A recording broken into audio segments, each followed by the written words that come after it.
Greed is a huge problem in our country. Did you know the fastest growing segment in commercial real estate is storage facilities? 32% of people who have two-car garages cannot park both vehicles in them because of all the other stuff. Welcome to the Parable Podcast. Thanks for joining Family Life on-air host Randy Snavely as he digs into the story lessons taught by the world's greatest teacher, Jesus. In this episode, it's part 2 of Guardian of the Galaxy, taken from chapter 12 of the Gospel of Luke.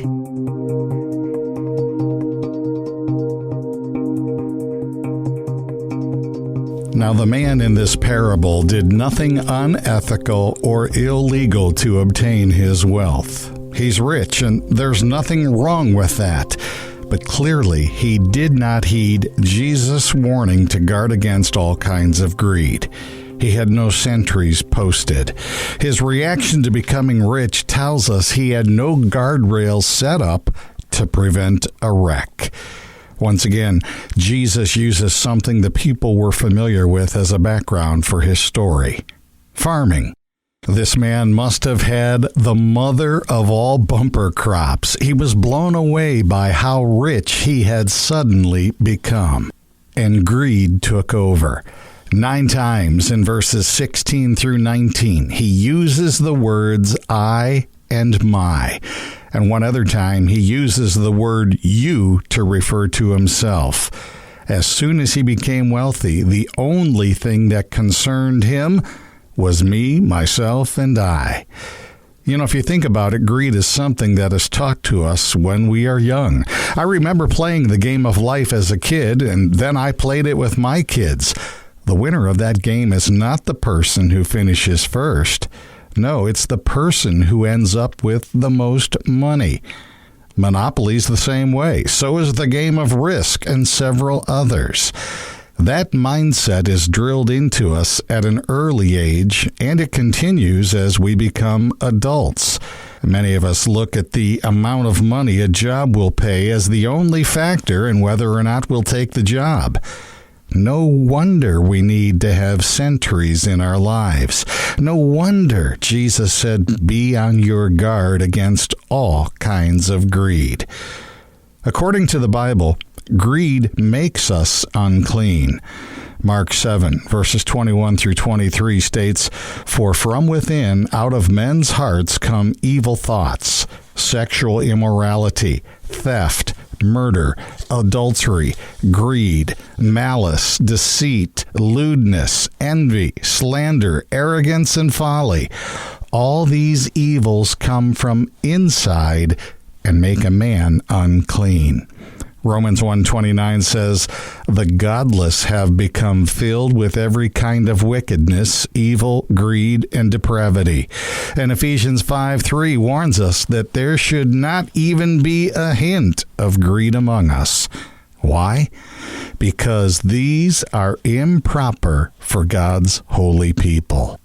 Jesus' warning to us about greed is a valid one. Greed is a huge problem in our country. Did you know the fastest growing segment in commercial real estate is storage facilities? 32% of people who have two-car garages cannot park both vehicles in them because of all the other stuff.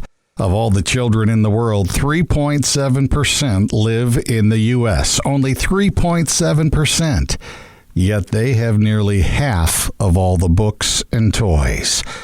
Well, there are many more statistics I could share, but I think you get the point. We have a problem with wanting more. The rich man's greed in this parable led him to become extremely selfish. He decided to tear down his barns and build bigger ones. Why? So he could keep the entire crop for himself. He had no desire whatsoever to share his abundance with anybody else. He reminds me of another tightwad who was asked to give to a particular charity. A volunteer said, Our records show that despite your wealth, you've never given to our charity. The miser replied, Do your records show that I have an elderly mother who was left with nothing when my father died? Do your records show that I have a disabled brother who is unable to work? Do your records show that my sister is widowed with 3 small children and can barely make ends meet? No, sir, replied the embarrassed volunteer. Our records don't show us any of that. We had no idea.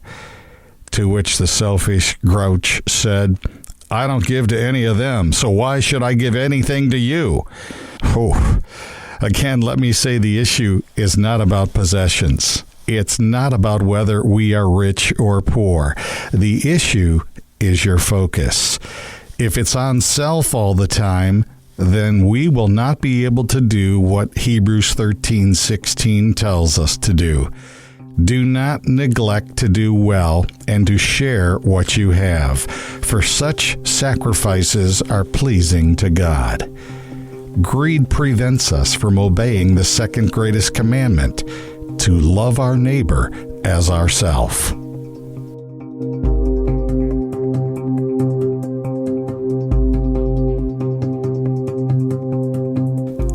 You are listening to the Parable Podcast from Family Life. Today's episode, The Guardian of the Galaxy, Part 2.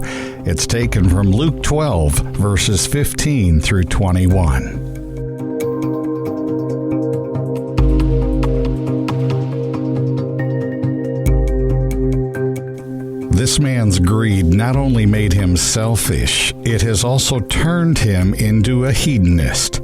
He decided to run after pleasure like nothing else in life mattered. He developed a goal to grab all the gusto he could, to eat, drink, and be merry. And God said to him, "You fool, tonight you're going to die. Then who's going to get all your wealth?" Right before he died, Alexander the Great told the people around him, "Make sure my hands are sticking out of my shroud so everyone can see they are empty." Even the man who had conquered the whole world understood in the end, you can't take it with you. Now, verse 21 in this chapter uses a phrase not found anywhere else in the Bible. Jesus says, "This is how it will be with whoever stores up things for themselves, but is not rich toward God." What does rich toward God mean? Well, the verse pretty much gives us the meaning by using contrasting ideas. Being rich toward God is the opposite of collecting earthly treasures for yourself. We are made for God, not for things. John Piper said, "Being rich toward God is your heart recognizing that God is where my true riches are found. I use my earthly riches to show how much I value God." That's not what this rich farmer did. He used his earthly riches to show how much he valued himself and no one else. Quoting Mr. Piper again, he said the rich farmer, instead of saying, "Soul, you have ample goods laid up for many years. Relax, eat, drink, and be merry," he should have said, "God, this is all yours. You made my fields prosper, and you made me. Show me how I can express with my riches that you are my treasure." Christmas 2001. 1,000 specially invited guests are seated on coach buses, transporting them to a secret location. They arrive to a splendidly decorated ballroom, find their seats, and sit down to a sumptuous meal prepared by chefs from Sydney's Regent and ANA hotels. A beautiful salad of prawns and mangoes, traditional roast turkey and ham with stuffing and vegetables, and to top it off, traditional Christmas pudding with a gourmet custard. Guests will be treated to complimentary gifts and an evening of entertainment. Who are these 1,000 specially invited guests? They are homeless people from the streets of Sydney. They've been invited by Jeff Gambin, a former restaurant owner. In 1993, Gambin and his wife set up the organization Just Enough Faith. And every night, Gambin and his team of volunteers prepare and distribute meals to Sydney's homeless. They also provide them with housing, employment, rehabilitation, and counseling. In the 9 years they've been running, Jeff Gambin and his wife have spent $2.5 million of their own money and plan to continue until it runs out. And at Christmas, they treat the homeless to a celebration normally reserved for the rich and the celebrity. Gambin knows he will exhaust all his resources and receive nothing material in return. Yet he says, "It is easily the most gratifying thing I have ever done in my life." Do not neglect to share what you have, for such sacrifices are pleasing to God. You know what will happen with an attitude and a mindset like that? The guardian of the galaxy, along with his sentries, will show up and create a fortress around your mind and soul, encouraging and blessing you all along your life's journey.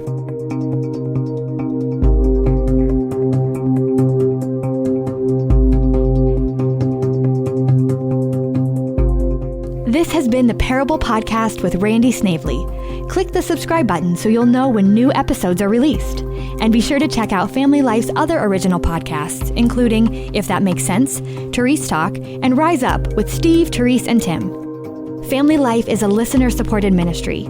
Your partnership makes podcasts like this possible. Find out more at familylife.org.